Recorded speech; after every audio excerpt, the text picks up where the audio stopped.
Let's take a look at what Padmasambhava has to say in the text about this practice. It starts on page 235. In the fifth general topic, the transitional process of reality itself, practical instructions like a child crawling into a mother's lap on belief concerning the self-appearances. The natural liberation of seeing is taught. The instructions on the transitional process of living entailing the natural liberation of the foundation, the instructions on the transitional process of meditative stabilization, entailing the natural liberation of awareness, and so forth, entail coming to certainty through investigating the nature of the existence of the originally pure reality itself, which is Dharmadhatu. Then practicing. They are called the cycle of the breakthrough to the ground. Breakthrough is trekcho. By identifying awareness that it directly perceives reality itself and becoming accustomed to it, you now determine that the appearances of the transitional process of reality itself. And that is called the liberating path of the leapover, or Togal. In this, there are 4 topics: striking the critical points of the body, speech, and mind, and the aligning of direct perception upon oneself due to the 3 kinds of critical points, and the ways in which the 4 visions arise due to practice, and final, concluding advice. So on the next page then, he begins by talking about striking the critical points of body, speech, and mind. And begins with the body. The critical points of the body. In the critical points of the body, there are also 3 parts. The Mnemonic Posture, squatting like a rishi, the Sobotka Posture, like a reposing elephant, and the Dharmakaya Posture, like a lion in the form of a dog. And then he quotes here another source: with the lion posture of the Dharmakaya, one is freed from all deceptive fears and one sees with Vajra eyes. In dependence upon the Sobotka posture of the reposing elephant, one emanates forms of reality itself and sees with the eyes of Dharma. And another source he quotes: there are 3 kinds of critical points of the body: the manner of a lion, of an elephant, and like a rishi. And then he continues on with no more than 7 pupils when the sky is limpid and there is no wind. Lead your pupils to a solitary place. First, the Dharmakaya posture like a lion in the form of a dog entails positioning the body in that shape of a dog. Place the soles of the feet on the ground. Make your hands into Vajra fists. Plant your big toes in a little way into the ground. Extend the upper part of your body like a lion, throwing yourself erect. Casting your strength into your throat and direct your senses at their objects. So in this one you notice that he's got the toes actually kind of digging into the ground. So some sources have that, others say that they're just pointed straight back as a part of that. And then he goes on to the next one on page 238. Second, the Sobotka posture, like a reposing elephant, entails lying face down like an elephant. Press your knees against your chest, point your toes outward, press your elbows on the ground, and lift your throat up just a little bit. And then third, the Mnemonic Iya Posture, like a squatting rishi or adept, entails putting your body in the squatting position, placing your ankles together, plant your soles on your feet of your ground, completely straighten your body, press your knees against your chest, cross both your wrists and hug your knees, and make your spine erect and straight. By striking the 3 kinds of critical points of the body, you strike the critical point of the presence of the primordial wisdom of awareness in the body so that it is directly perceived. This is like the fact that although a snake has limbs, if a snake is not squeezed, the limbs remain hidden.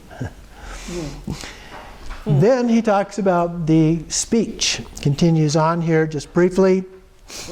In the critical points of speech, there are also 3 parts: training in speech, being still, and being firm. First, the training of speech entails talking no more than 3 or 4 times in one day, and talking less and less. Second, there entails the complete silencing of your speech with no verbalization whatsoever. And third, being firm entails remaining firm as if you were mute, without saying anything at all.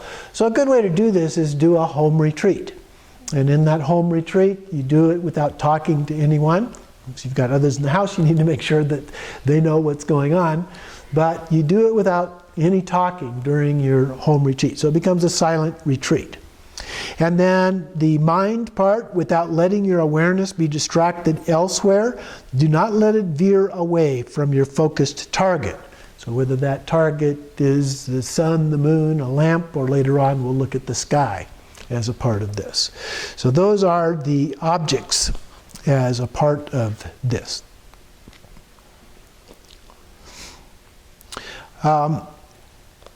He continues on here a little bit, but it gets into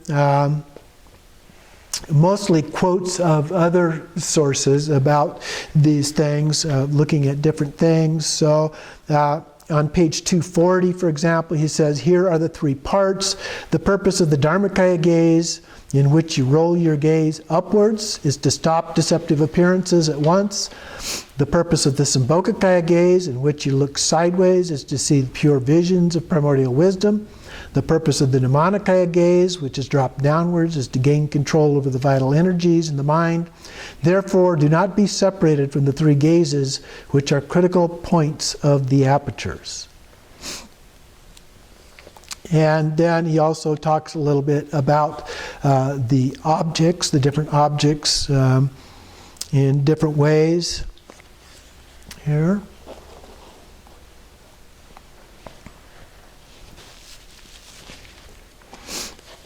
Mostly quoting other sources as a part of that. He does say, for example, let the vital energies settle naturally in terms of the critical point of awareness. Imprison the strands. And these are visions. We'll talk more about these visions that come up a little bit later. Okay, so you can read through those on your own. I think we've covered the most critical of those points for now. So the actual practice then, the actual practice text for this, we'll go over this. Seeing Dharmata. The goal is seeing Dharmata, reality itself. And so we started with the Trekcho practice. And so this is just an extension of what we did with the Trekcho practice. And so it is said to have qualities of infinity as well as the heart essence, although it may just be simply stated as it just is. The more we try to say about it, then the more complicated, the more it becomes something that it is not. In the path of great perfection, there's really no difference between seeing and not seeing. And so appearance and emptiness. Phenomena are seen as divine manifestations of the heart-mind, if you will, just as it is. And so what appears to our mind when looking at a bright light is none other than mind itself. So that's the important point to keep in mind as we look at this. And so it may be in the form of rays of light, or it may be in form of bindus, small little circles or dots, and so forth, and so forth. But it's important to experience the object as mind itself. Okay? There's no difference between these objects and our mind. So it's not a thing, and it's not no thing. It just is. The actual visions are seen, as I mentioned before, by kind of squinting our eyes. A semblant taste of the four visions. Excuse me. Which we will be looking at more next time. So the postures are alternated in this practice. We alternate, try out, kind of experiment with the different postures to see what works best for you. Padmasambhava describes does not describe a particular posture for this practice. He just gives those options and says to try them out. Most sources kind of leave this as an open question. They don't prescribe those, although there are exceptions to that too. One source, for example, says the Rishi or Mnemonic pose is associated with the first vision. We get into the 4 visions. The elephant pose associated with the second vision. The lion pose with the third vision. And then the 4th vision, you can use any of the postures for those. So it's good to get some experience with each of those as you're trying to do it. As I pointed out, I think that the lion posture, especially the one with your feet together, is actually the easiest, most comfortable one, especially if you're trying to maintain these poses for an extended period of time doing these practices. It's a much easier kind of a pose to be able to hold for those longer periods of time. But we experiment with it and we get some experience doing each of those. So this is also then, as I mentioned, a preparation for the bardo of Dharmata, which we recognize these are the first appearances of the 100 peaceful and wrathful deities as a part of this. So the actual practice, if you look at the practice as it's described, we begin here, as before, setting our intention. And then we do the preliminary Nindra practice and the 9-round breathing. And then in terms of the actual practice, first we do the body, the 3 postures, the primordial awareness of the body, and we alternate those 3 postures, the Mnemonikaya, Sobotka, and Dharmakaya postures. And then the speech, we're simply silent like a mute. With the mind, we focus on the object, the sun, the moon, or the lamp, squinting our eyes. And then we rotate, we alternate different postures, different gazes, and we just experiment with them and see what we see. You know, we look out and looking at these different lights, squinting at them a little bit, and just see what kind of experiences that we have. There's nothing right or wrong with whatever shows up. We just experiment with them and recall what it is that happened with these different ones. And then finally, we dedicate the merit as before.